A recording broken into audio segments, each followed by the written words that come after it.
The tears he cried, he'd have to hide, for the time had come for him to be a man. Hi, I'm Laura Bast with Cape Breton University Press, and joining me here today is Hugh R MacDonald. Last fall, Cape Breton University Press published Hugh's novel, Trapper Boy. Trapper Boy is set in the 1920s in Sydney mines, and it is about children who had to go work in the mines. It is Hugh's first novel, and it is historical fiction written for children. Hugh is joining me here today to talk about Trapper Boy. So welcome, Hugh. Thanks for coming. Thanks very much for having me. Tell me a little bit about your inspiration for the characters and the story of Trapper Boy.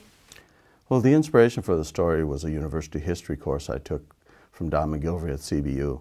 One of the articles covered was about boys in the mines and the enormity of what they had to endure.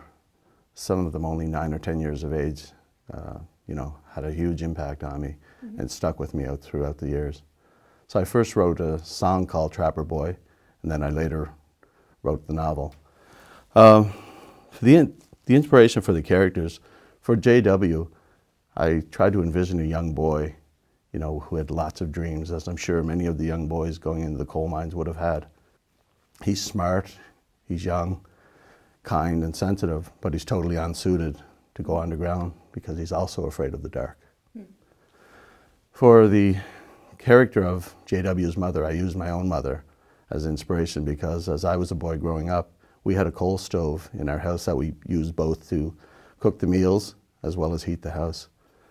And I remember, well, there's a part in the book that J.W. comes in and he sees his mother with sweat glistening on her forehead, and he's wondering how she can stand the heat when the outside temperature's in the 70s. He just doesn't realize that she can't stand the heat any more than he can, but if they want to eat, she has no choice. Right. As for some of the other characters, they're just combinations of people I've known, some nice and some not so nice, and others are just simply products of my imagination. Besides the university course that you took where you learned about the children in the coal mines, did you hear any stories from friends, or do you have any personal connections to people who actually worked in the coal mines? Well, my grandfather worked in the coal mines. His name was John Allen, and his nickname was Red Jack. And he worked in the coal mines until actually his last day on Earth. He worked underground, and he took a heart attack when he was underground, and he died when they got him to the surface.